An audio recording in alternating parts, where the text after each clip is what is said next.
जय श्री कृष्णा दोस्तों, आप सभी को हमारे संस्कारी संध्या चैनल में स्वागत है।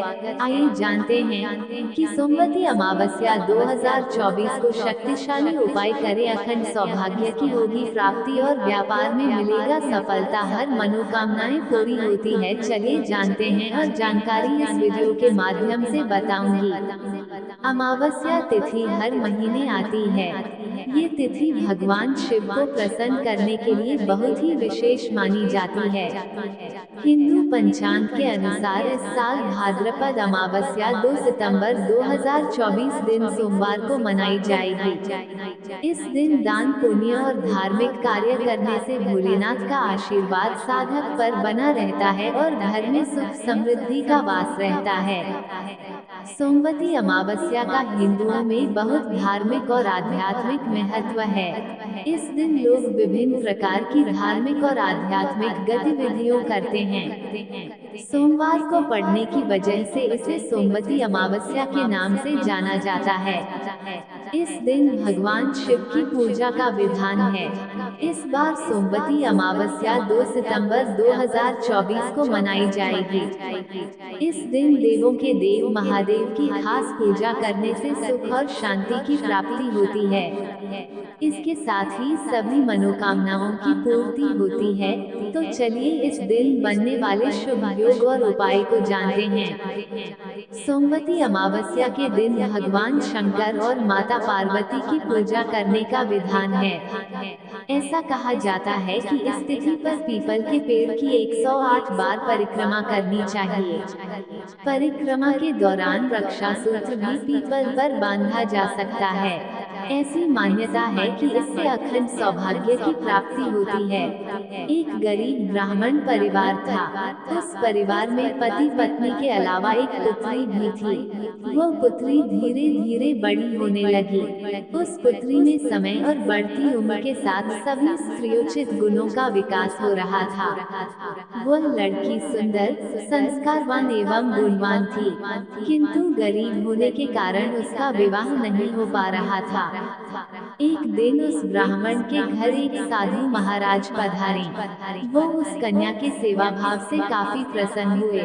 कन्या को लंबी आयु का आशीर्वाद देते हुए साधु ने कहा कि इस कन्या के हथेली में विवाह योग्य रेखा नहीं है।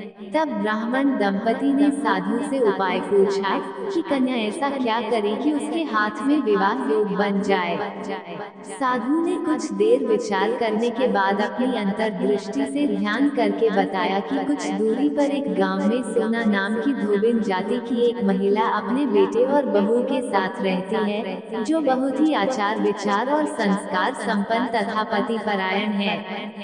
यदि यह कन्या उसकी सेवा करे और वो महिला इसकी शादी में अपने मांग का सिंदूर लगा दे, उसके बाद इस कन्या का विवाह हो तो इस कन्या का वैधव्य योग मिट सकता है। साधु ने ये भी बताया कि वो महिला कहीं आती जाती नहीं है। ये बात सुनकर ब्राह्मणी ने अपनी बेटी से धोबिन की सेवा करने की बात कही। अगर दिन कन्या प्रातः काल ही उठकर सोना धोबिन के घर जाकर साफ सफाई और अन्य सारे करके अपने घर वापस आ जाती।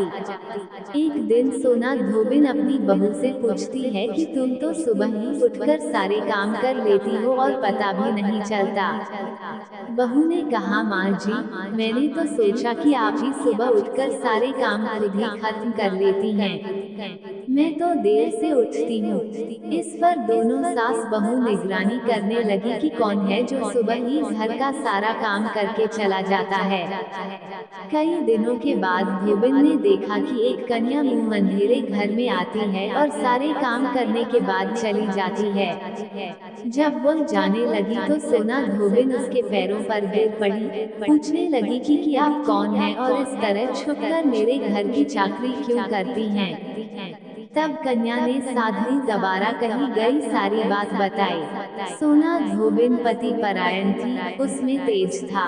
वह तैयार हो गई। सोना धोबिन के पति थोड़ा अस्वस्थ थे।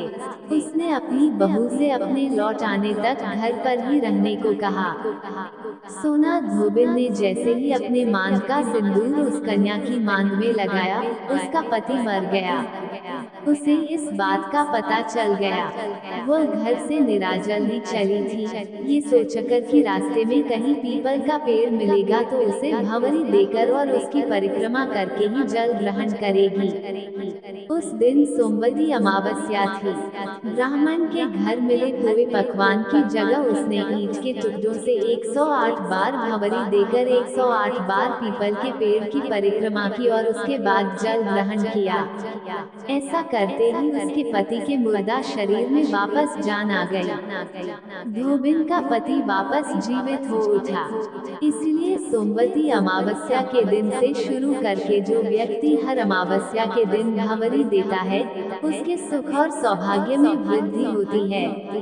पीपल के पेड़ में सभी देवों का वास होता है। अतः जो व्यक्ति हर अमावस्या को न कर सके, वह सोमवार को पड़ने वाली अमावस्या के दिन 108 वस्तुओं की भंवरी देकर सोना, धोबिन और गौरी गणेश का पूजन करता है, उसे अखंड सौभाग्य की प्राप्ति होती है। ऐसी प्रचलित परंपरा है कि पहली सोमवती अमावस्या के दिन धान, पान, हल्दी, सिंदूर और सुपारी की भंवरी दी जाती है। उसके बाद की सोमवती अमावस्या को अपने सामर्थ्य के हिसाब से फल, मिठाई, सुहाग सामग्री, खाने की सामग्री इत्यादि की भंवरी दी जाती है। और फिर भंवरी पर चाया गया सामान किसी सुपात्र ब्राह्मण, ननंद या भांजे को दिया जा सकता है। ये ध्यान रखें, ये भंवरी का